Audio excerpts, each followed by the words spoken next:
जल्द ही इंडिया लेकर आ रहा है अपना official caller ID system. Try ने जो है डिपार्टमेंट ऑफ टेलीकम्युनिकेशन को अप्रूव कर दिया है कि आप सीएनएपी सिस्टम को, जो कि न्यू मैकेनिज्म है, उसे ला सकते हो। क्या आपको रोज स्पैम कॉल्स आते हैं लाइक केवाईसी अपडेट कर लीजिए, आपका क्रेडिट कार्ड ब्लॉक हो गया है, एटसेट्रा एटसेट्रा? अगर इसका आंसर है यस, तो आपके लिए एक बहुत अच्छी गुड न्यूज है, क्योंकि जल्द ही इंडिया लेकर आ रहा है अपना ऑफिशियल कॉलर आईडी सिस्टम। अब आपको फोन उठाने से पहले ही पता होगा कि जो आपको फोन कर रहा है उसका ऑफिशियल नाम क्या है, नोट जस्ट द नंबर। तो देखते हैं कि ये क्या सिस्टम है और यूपीएससी एस्पिरेंट के लिए इसे डिस्कस करना क्यों इंपॉर्टेंट है। अगर हम देखें ये न्यूज में क्यों है, तो जो telecom regulatory authority of India जैसे ट्राई है, उसने अप्रूव कर दिया है डिपार्टमेंट ऑफ टेलीकम्युनिकेशन को कि आप इंट्रोड्यूस कर सकते हो calling name presentation system, CNAP। Prelims में डायरेक्टली पूछा जा सकता है ये क्या है, इसे हम आगे डिटेल में देखते हैं।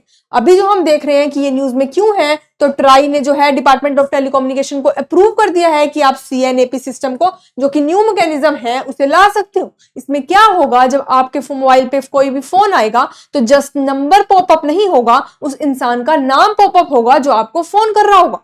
तो सिंपली अगर भाषा में इसे समझने की कोशिश करें, जो अभी तक हम ट्रू कॉलर के थ्रू करते थे, एक थर्ड पार्टी ऐप हमें अपने फोन में डाउनलोड करना पड़ता था, अब आपको और मुझे ट्रू कॉलर डाउनलोड नहीं करना पड़ेगा। जस्ट ऑटोमेटिकली जब फोन आएगा तो सिर्फ नंबर अपीयर नहीं होगा, साथ में नाम भी अपीयर होगा। और अगर आप यूपीएससी एस्पिरेंट हो तो आपके लिए डिस्कशन इंपॉर्टेंट हो जाती है for GS paper 3 and GS paper 2 in the cyber security and regulatory bodies like try. अब बात करें कि CNAP कैसे अलग है, क्या ट्रू कॉलर और CNAP में कोई फर्क है, और अगर है तो क्या फर्क है। CNAP की बात करें जाए, जिसे हम कॉलिंग नेम प्रेजेंटेशन बोलते हैं, ये telecom based verification identification system है। अगर मैं आपको सिंपल भाषा में समझाऊं तो ट्रू कॉलर में क्या होता है, जो नंबर्स जो है सेव किए जाते हैं डाटा सोर्स के द्वारा, एक्सटर्नल डाटा सोर्स, जो आप और मैं उसे डेटा प्रोवाइड करते हैं, हम अपना नाम जो उसे प्रोवाइड करते हैं, वही वो जो डेटा है औरों को दिखाता है। लेकिन इस केस में क्या होगा, जिस नाम से आपने सिम लिया होगा, जिस नाम से मैंने सिम लिया होगा, फॉर एग्जांपल मैंने अपना सिम अपने नाम पे लिया हुआ है वैशाली खुराना, तो अगर मैं आपको फोन करूंगी तो आपके मोबाइल पे वही नाम पॉपअप होगा जो मैं जिस नाम से मेरा सिम है, मतलब कि मेरा verified name Vaishali Khurana pop up होगा आपकी स्क्रीन पे। तो इसीलिए ये फर्क है।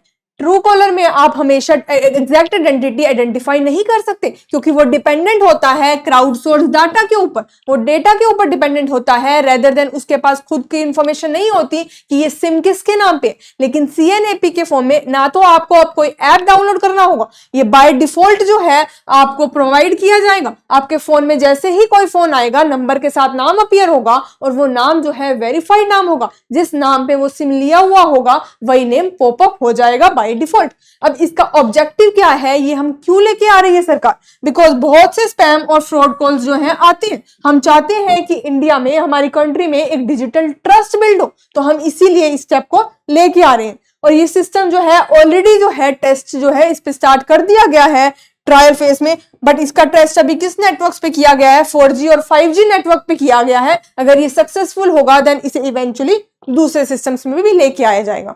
बट बात ये आती है कि अब इंडिया को इसकी जरूरत क्यों है। अगर हम डेटा देखें जो मेंस आंसर राइटिंग में आपको फैक्ट्स लिखने काम आ सकता है, तो according to the global spam report 2024 के अकॉर्डिंग इंडिया जो है 4th ग्लोबली रैंक करता है स्पैम कॉल्स में। ग्लोबली इंडिया 4th नंबर पे है जहां पर सबसे ज्यादा स्पैम कॉल्स आती हैं। और ऑन एन एवरेज अगर हम बात करें, एक इंडियन मोबाइल यूजर के पास पर वीक 16 से 18 स्पैम कॉल्स आती हैं। इसका मतलब आपके पास एक हफ्ते में 16 से 18 स्पैम कॉल्स आती होंगी, जिसको अगर आप सम अप करो तो वो एक साल में 900 कॉल बन जाएंगी। मतलब एक साल में आपके मोबाइल पे 900 फोन कॉल्स आ रही हैं जो कि स्पैम कॉल्स हैं, जो कि फेक कॉल्स हैं। और इतना ही नहीं, इस 900 कॉल्स में से 75% जो स्पैम कॉल्स आ रही हैं वो फाइनेंशियल स्कैम्स के लिए आती हैं, या फेक कस्टमर केयर के लिए आती हैं, या केवाईसी फ्रॉड के लिए आती हैं। तो मतलब जितनी भी स्पैम कॉल आ रही हैं उसमें से 75% जो है वो फाइनेंशियल स्कैम करना चाहती हैं, इसीलिए आती है। तो ये आपको क्लियरली डेटा दिखाता है कि इस केस में कितना इंपॉर्टेंट हो जाता है हमारे लिए खुद का ऑफिशियल सिस्टम होना। अब अगर हम प्रीलिम्स की नजर से देखें तो TRAI that is telecom regulatory authority of India से डायरेक्टली क्वेश्चन पूछा जा सकता है, इसके फैक्ट्स पूछे जा सकते हैं। तो ये एक फुल फॉर्म हमने देख ली कि इसकी क्या है, कब बनाया गया था, ये 1997 में। फरवरी 1997 में बनाया गया था और ये एक्ट के अंडर बनाया गया था। कौन से एक्ट के अंदर? Try act 1997। और आपको पता होगा अच्छे से जो भी बॉडी एक्ट के अंदर बनाई जाती है वो कौन सी बॉडी होती है, और ये यूपीएससी का फेवरेट क्वेश्चन है, वो होती है statutory body and it comes under the ministry of communication.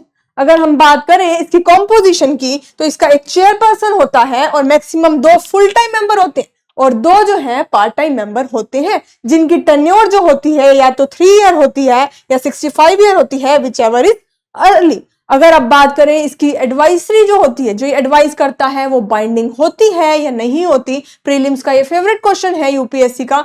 तो गवर्नमेंट को जो एडवाइस करता है वो एडवाइजरी नेचर की होती है, वो गवर्नमेंट के ऊपर बाइंडिंग नहीं होती। गवर्नमेंट को अगर ट्राई की एडवाइस अच्छी लगे तो एक्सेप्ट कर सकते हैं, नहीं तो नहीं कर सकते। अगर एपीलेट बॉडी की बात करें तो आप अपील कर सकते हो ट्राई के डिसीजन के against in the telecom dispute settlement and appellate tribunal में, जिसे हम TDSAT बोलते हैं। तो ये कुछ फैक्ट्स थे जो प्रीलिम्स में ट्राई से रिलेटेड आपसे पूछे जा सकते हैं।